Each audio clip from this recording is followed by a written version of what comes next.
Mon podcast IMO.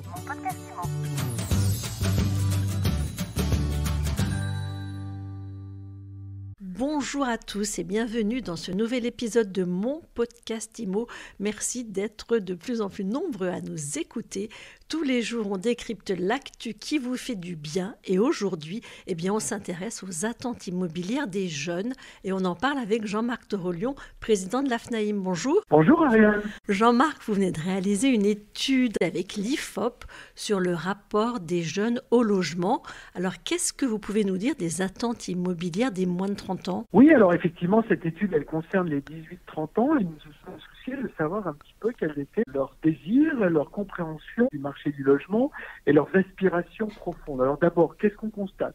On constate que pour 40% de ces jeunes, ils habitent chez leurs parents, mais près de 60% ont dès 21 ans quitté le logement familial et ils ont été amenés à avoir un parcours. Alors ce parcours peut être dans le cadre de logements gratuits, peut-être en tant que propriétaire pour 14% d'entre eux, et puis locataires.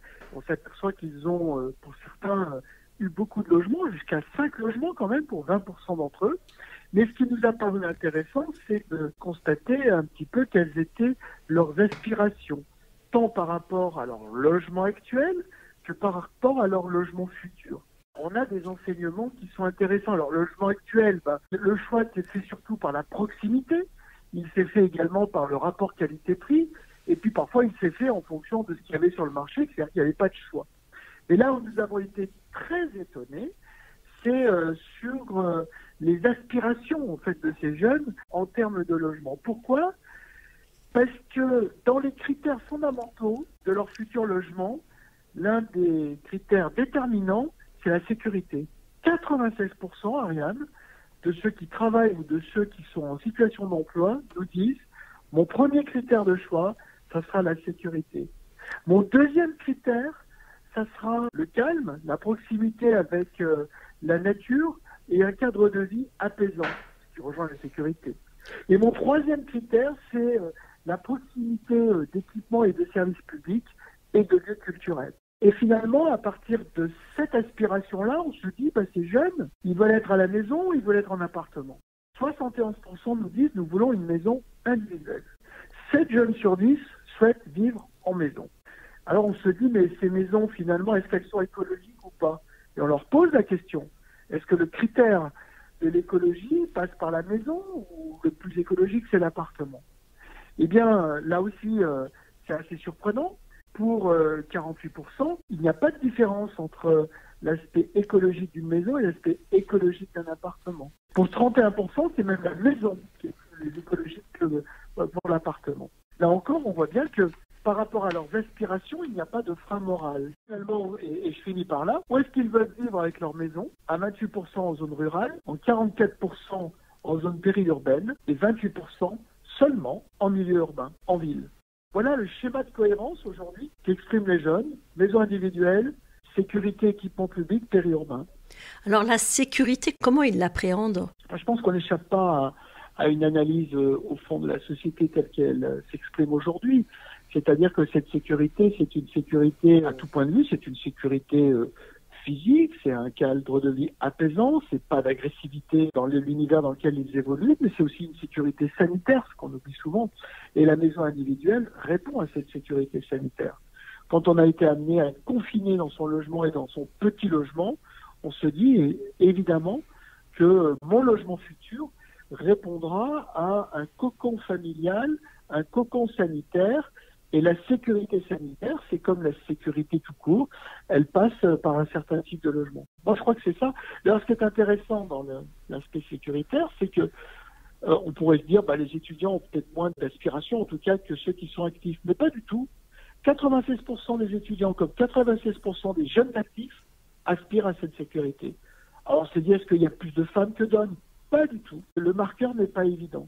Donc, c'est une aspiration profonde. Ces jeunes, ils se projettent propriétaires ou locataires ? Ils se projettent propriétaires. En fait, 8 sur 10 veulent devenir propriétaires. 85% considèrent que c'est la solution la plus économique. Donc en fait, la notion d'usage, que je pensais pourtant être une notion moderne, c'est bien la notion d'être propriétaire qui prédomine. Et relativement rapidement, 7 actifs sur 10 nous disent dans les 5 ans, je veux être propriétaire. Et par ailleurs, cette notion de propriété, elle n'est pas freinée par l'accès au financement. L'accès au financement semble ni plus problématique ni moins problématique parce qu'on est jeune. Elle s'inscrit dans la moyenne générale que nous avions calculée en juin pour les Français. 45% des sondés nous disent « j'ai pas de problème pour accéder à un crédit », ce qui est la moyenne nationale. Et globalement, ils sont réalistes sur la situation financière ? Oui, ils sont réalistes. Là où ils ne sont pas tout à fait réalistes, c'est sur les mesures qu'il faudrait prendre pour favoriser le logement des jeunes. Moi, je suis surpris que 17% considèrent qu'il faut construire plus seulement, et 21% nous disent qu'il faut construire plus de logements étudiants. Par contre, ils sont 45-48% à nous dire qu'il faut baisser les loyers, augmenter les aides personnelles, maîtriser la fiscalité, faciliter l'accession. Donc, il y a une petite contradiction finalement. C'est le soutien à la demande, mais pas un soutien à l'offre. Là, j'y vois une contradiction. Et alors, pour revenir sur la façon dont ils appréhendent ce marché de l'immobilier, est-ce que vous les avez interrogés sur la façon dont ils envisagent de devenir propriétaires avec ou sans agence immobilière ? Est-ce qu'on les a interrogés sur cet aspect des choses ? Non. Je n'ai pas la réponse sur le fait de savoir s'ils veulent passer par l'intermédiation ou pas. Est-ce qu'intuitivement, vous direz qu'ils sont plus sensibles aux arguments des nouveaux entrants sur le marché de l'IMO ? Non. Je n'ai pas cette intuition-là. C'est l'offre qui sera, de mon point de vue, déterminante dans leur choix.